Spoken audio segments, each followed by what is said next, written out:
Maximum जो होता है 97% ऑफ ऑक्सीजन हेमोग्लोबिन ट्रांसपोर्ट करता है, बाकी 3% ऑक्सीजन जो है वो प्लाज्मा में डिसॉल्व होकर ट्रैवल करता है पूरे बॉडी में। अब ये आरबीसी जो होती है हेमोग्लोबिन को इसको अकोमोडेट करना पड़ता है, इस वजह से आरबीसी ने अपने सारे ऑर्गेनल्स को हटा दिया, अपने सारे ऑर्गेनल्स का सैक्रिफाइस दे दिया। ठीक है, देखो आरबीसी हमारे सेल की इतनी छोटी सी सेल 7 माइक्रोन्स की होती है आरबीसी, इतनी छोटी सी सेल्स को पता है कि क्या रिस्पांसिबिलिटी उठाना है, इन चीजों को थोड़ा सैक्रिफाइस करना होगा क्योंकि हेमोग्लोबिन को रखना है। तो आप लोग तो फिर भी बहुत बड़े हो, आप लोग थोड़ा तो सोशल मीडिया और थोड़ा यूट्यूब थोड़ा रील सैक्रिफाइस कर ही सकते हो पढ़ाई के लिए ना, कुछ टाइम पढ़ाई के लिए निकाल लो, राइट। इन सब चीजों को थोड़ा कुछ टाइम के लिए अपने लाइफ से कुछ ड्यूरेशन के लिए थोड़ा सैक्रिफाइस कर दो, आपको फायदा होने वाला है।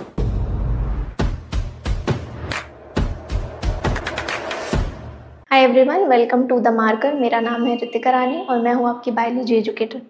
नेक्स्ट टॉपिक हम कवर करने वाले हैं ट्रांसपोर्ट ऑफ गैसेस।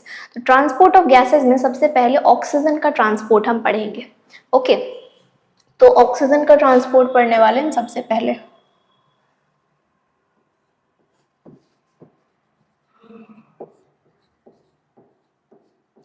अब देखो, ऑक्सीजन जो है हमारे बॉडी में, हमें पता है ब्लड के थ्रू ट्रांसपोर्ट होगा, तो ब्लड में भी मैक्सिमम जो होता है 97% ऑफ ऑक्सीजन हेमोग्लोबिन ट्रांसपोर्ट करता है, बाकी 3% ऑक्सीजन जो है वो प्लाज्मा में डिसॉल्व होके ट्रैवल करता है पूरे बॉडी में।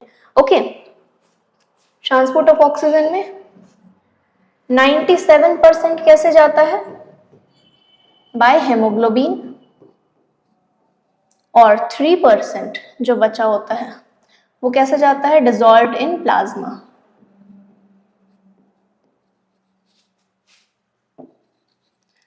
In plasma, okay. नाउ ये तो हमने बात कर लिया कि हेमोग्लोबिन से जाता है। अब हेमोग्लोबिन के बारे में थोड़ा सा जान लेते हैं कि हेमोग्लोबिन क्या होता है। ओके, तो हेमोग्लोबिन जो होता है हमारे पास वो एक आयरन कंटेनिंग पिगमेंट होता है। हेमोग्लोबिन जो होता है, अब हमें पता होना चाहिए हेमोग्लोबिन सबसे पहली बात होता कहाँ पर है। हेमोग्लोबिन होता है हमारे आरबीसीज में। कहाँ पर होता है? हमारे आरबीसी में, in our red blood cells. Red blood cells में हेमोग्लोबिन होता है। ओके, और ये हेमोग्लोबिन होता क्या है? It is an iron containing pigment.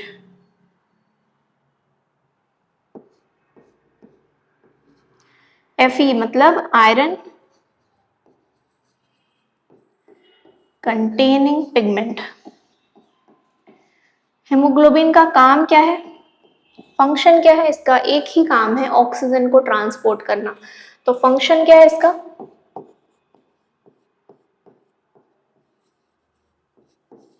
Transport oxygen.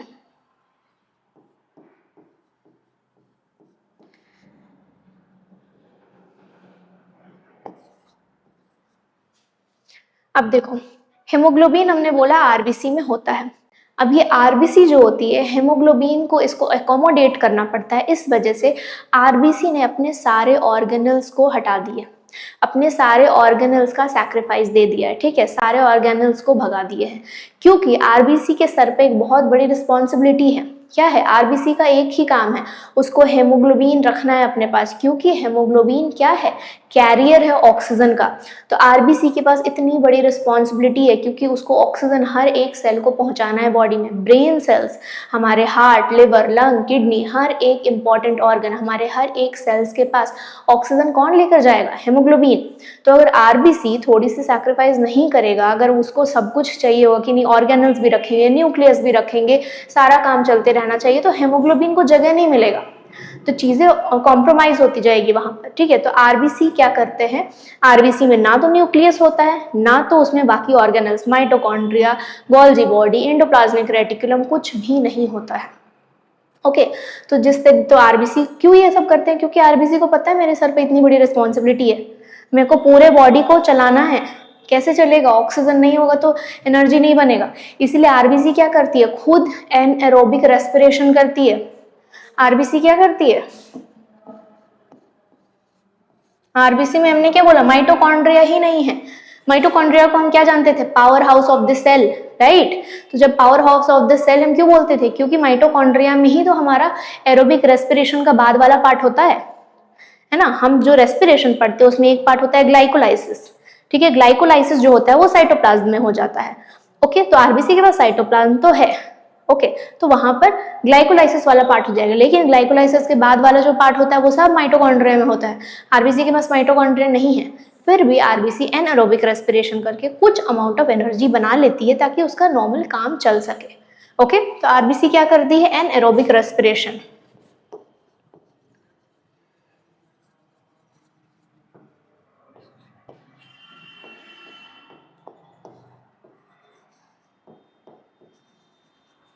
देखो आरबीसी हमारे सेल की इतनी छोटी सी सेल 7 माइक्रोन्स की होती है आरबीसी।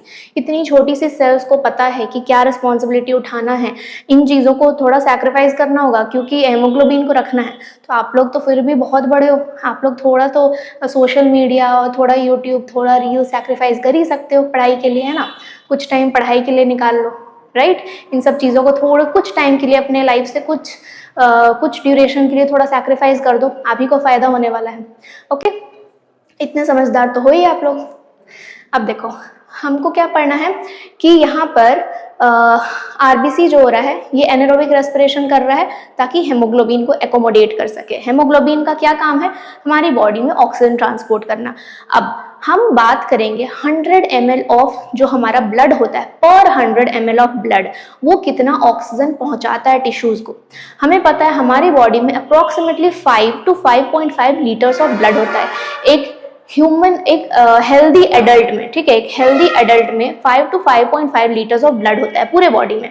इसमें से पर 100 ml ऑफ ब्लड, पर 100 ml ऑफ ब्लड कितना ml ऑफ ऑक्सीजन ट्रांसपोर्ट होता है टिश्यूज को? 5 ml of oxygen is transported to tissues per 100 ml of blood.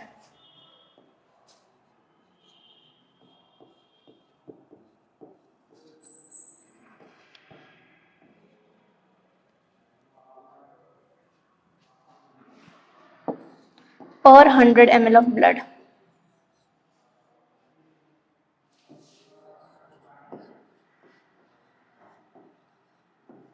समझ में आया? ये हो गया।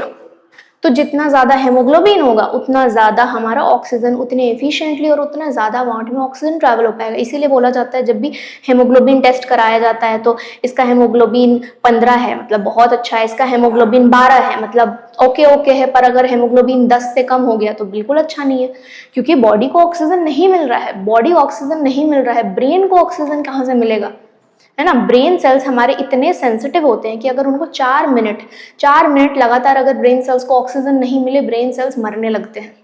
4 मिनट से ज्यादा ब्रेन सेल सर्वाइव नहीं कर सकते हैं लैक ऑफ ऑक्सीजन में, ठीक है? तो इतनी ज्यादा हमें ऑक्सीजन हमारे लिए क्रूशियल होता है। तो हेमोग्लोबिन जिसका जितना ज्यादा अच्छा होगा उतना ज्यादा वो ऑक्सीजन कैरी कर पाएगा।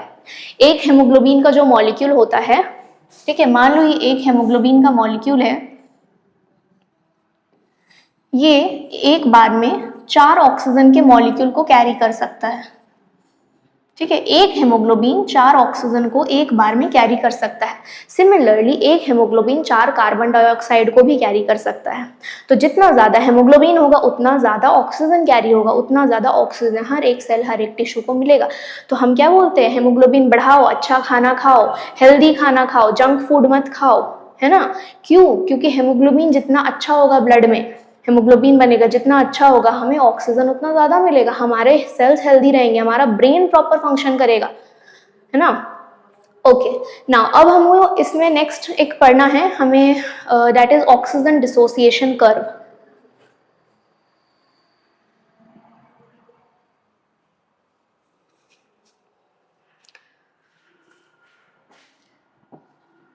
एक ग्राफ है,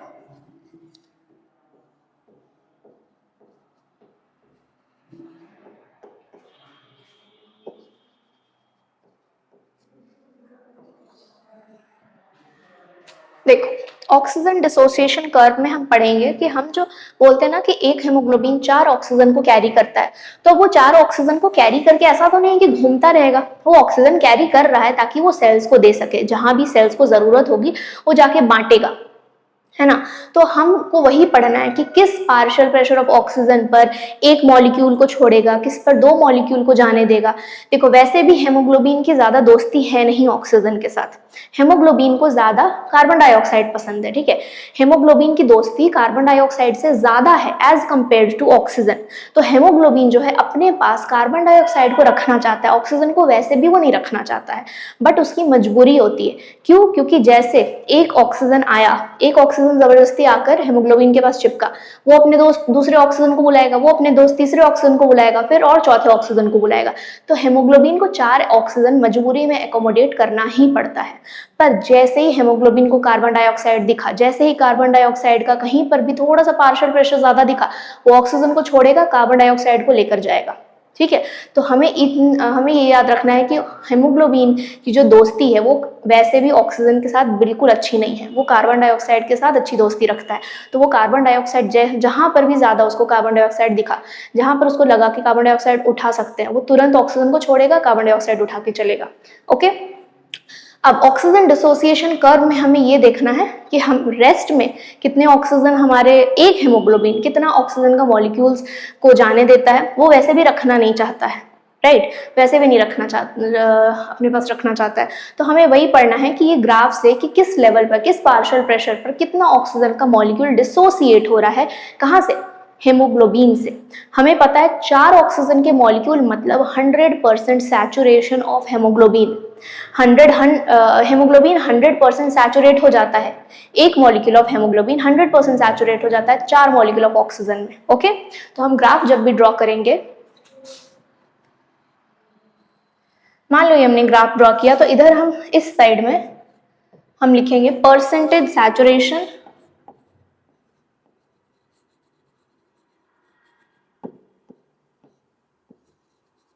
ऑफ हेमोग्लोबिन विथ ऑक्सीजन।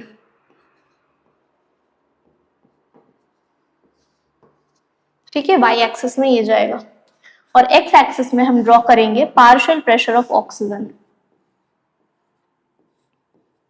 ये हम एक्स एक्सिस में ड्रॉ करते हैं। अब ये ग्राफ जो होगा, ये देखो सिग्मॉइड शेप का ग्राफ होता है।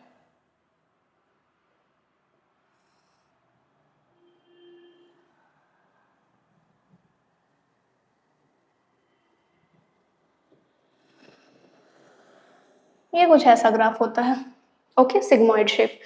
अब यहां पर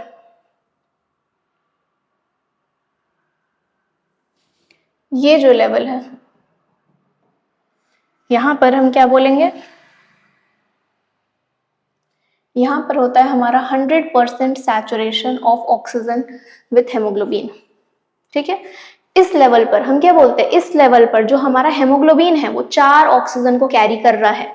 ये कहां पर होगा, ये होता है हमारे ऑक्सीजनेटेड ब्लड में, राइट। तो ऑक्सीजनेटेड ब्लड में पार्शियल प्रेशर हमने कितना पढ़ा हुआ है, ऑक्सीजनेटेड ब्लड में पार्शियल प्रेशर कितना होता है हमारे पास, अप्रोक्सीमेटली 95 mm ऑफ मर्करी। तो जब 100% सैचुरेटेड है, एल्वुलाई से तुरंत निकला, एल्वुलाई से ऑक्सीजनेट होके निकला, मतलब 95 mm ऑफ मर्करी है, मतलब अभी हेमोग्लोबिन के पास 4 ऑक्सीजन के मॉलिक्यूल्स है। इसके बाद वो किधर जाने वाला है, इसके बाद जाएगा टिश्यूज को देने। तो अब देखो टिश्यूज में भी वो डिपेंड करता है कि टिश्यू हमारे किस एक्टिविटी लेवल पर हैं। अगर हम नॉर्मल सो रहे हैं या बैठे हुए हैं, कोई काम नहीं कर रहे हैं या लेटे हुए हैं, ठीक है, तो वहां पर उसको माना जाता है टिश्यूज एट रेस्ट, कोई ज्यादा विग्यूरस एक्टिविटी नहीं हो रही है। तो टिश्यूज एट रेस्ट पर हम क्या करते हैं, एक मॉलिक्यूल ऑफ ऑक्सीजन जो है वो निकलेगा, एक मॉलिक्यूल ऑफ ऑक्सीजन निकला मतलब 75% सैचुरेशन रह गया है। ओके, 75% सैचुरेशन रह चुका है अभी। अब इसके बाद आ रहा है टिश्यूज एक्टिव। जब टिश्यू थोड़ा मोड़ा काम कर रही है, जैसे अभी मैं पढ़ा रही हूँ, मैं बोल रही हूँ, अभी मैं लिख रही हूँ, तो टिश्यूज क्या हमारे एक्टिव है, ठीक है, एक्टिविटी लेवल थोड़ी सी बढ़ गई है। तो इस लेवल पर ऑक्सीजन के 2 मॉलिक्यूल्स निकल चुके होंगे, मतलब अभी 50% सैचुरेशन रह गया है हमारे हेमोग्लोबिन के पास। हेमोग्लोबिन ने पहला मॉलिक्यूल ऑफ ऑक्सीजन यहाँ पर छोड़ा, यहाँ पर छोड़ा, मतलब हम आ जाएंगे इस लेवल को हम क्या बोलेंगे, टिश्यू एट रेस्ट।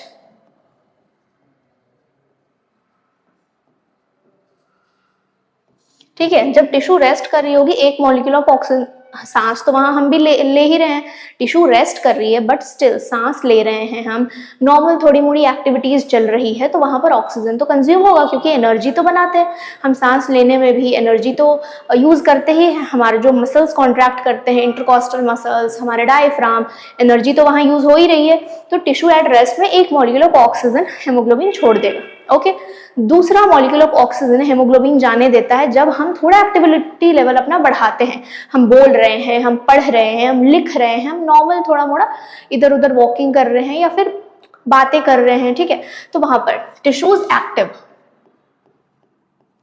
तो जब टिश्यूज एक्टिव होती है तो हमारा हेमोग्लोबिन जो है वो 50% सैचुरेटेड रह जाता है और 50% उसमें उसने अभी तक ऑक्सीजन को डिसोसिएट कर दिया। अब हम आते हैं 25% सैचुरेशन पर। 25% सैचुरेशन तब होता है जब टिश्यूज जो है होते हैं हमारे विग्योरस एक्टिविटी कर रहे हो, एक्सरसाइज कर रहे हैं, दौड़ रहे हैं, जंपिंग कर रहे हैं, रनिंग कर रहे हैं, ठीक है। तो जब विग्योरस एक्टिविटी होता है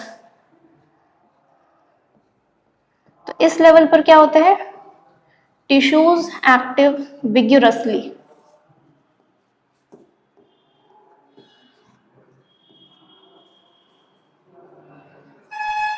इस लेवल पर जो हमारा हेमोग्लोबिन है वो सिर्फ 25% ही सैचुरेटेड रह जाता है, मतलब अभी तक 3 मॉलिक्यूल्स ऑफ हेमोग्लोबिन जा चुके हैं, ठीक है। तो ये हमारा सीक्वेंस हुआ। अब देखो यहाँ पर जो 50% जो होता है ना, इसका हमें वैल्यू याद रखना होता है, इसे कहते हैं P50 वैल्यू। ये अप्रोक्सीमेटली 30 mm ऑफ Hg पर 50% ऑफ हेमोग्लोबिन हमारा डिसोसिएट कर चुका है ऑक्सीजन को और 50% सैचुरेटेड है। तो P50 वैल्यू क्या होता है,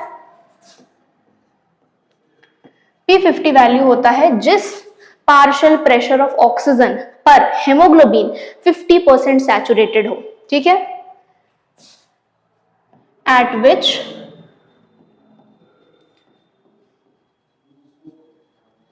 partial pressure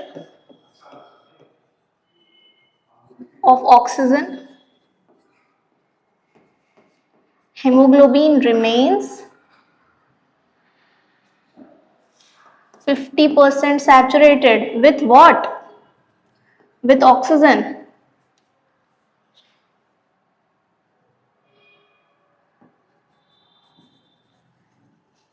saturated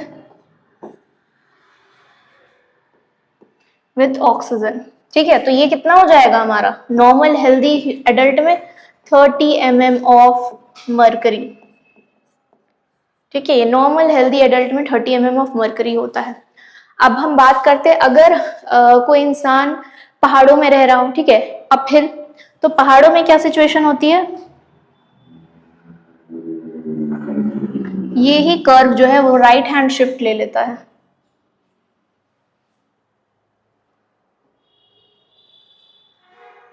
ये कर्व राइट हैंड शिफ्ट हो जाता है। राइट हैंड शिफ्ट होने का मतलब ये हुआ कि अब यहाँ पर हमारा जो है ऑक्सीजन जल्दी जल्दी डिसोसिएट होगा, कम पार्शियल प्रेशर जो होगा ऑक्सीजन का, ठीक है, कम पार्शियल प्रेशर पर भी ऑक्सीजन जो है वो जल्दी डिसोसिएट हो जाएगा। ओके, ये कब होता है, ये होता है जब ऑक्सीजन की अवेलेबिलिटी कम हो, ठीक है। ऑक्सीजन की अवेलेबिलिटी कम होगी पहाड़ों पर, जब हम अपहिल जाते हैं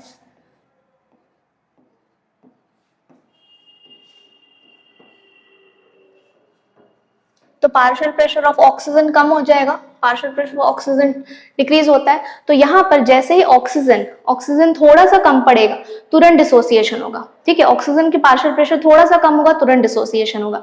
और इस केस में क्या होता है, partial pressure of carbon dioxide यहाँ पर ज्यादा हो जाता है और क्या होता है हमारा H+ जो है हमारे सेल्स में वो भी ज्यादा हो जाता है, ठीक है, टेम्परेचर भी ज्यादा हो जाता है। ये चारों फैक्टर्स जो है ये इफेक्ट करते हैं हमारे ऑक्सीजन डिसोसिएशन कर्व में। ऑक्सीजन जो डिसोसिएट हो रहा है हेमोग्लोबिन से, ये चारों फैक्टर बहुत ही इंपॉर्टेंट रोल प्ले करते हैं। Partial pressure of oxygen, partial pressure of carbon dioxide, H+ मतलब कि एसिडिटी कितना है सेल्स के अंदर और सेल्स का टेम्परेचर, ठीक है। ये हमारा ऑक्सीजन डिसोसिएशन कर्व होता है। इससे क्वेश्चन कई बार आ जाते हैं, ये वाला सबसे इंपॉर्टेंट है, ये वाला एनसीईआरटी में दिया हुआ है जो हम नॉर्मल एडल्ट के बारे में बात करते हैं। ये है फॉर नॉर्मल।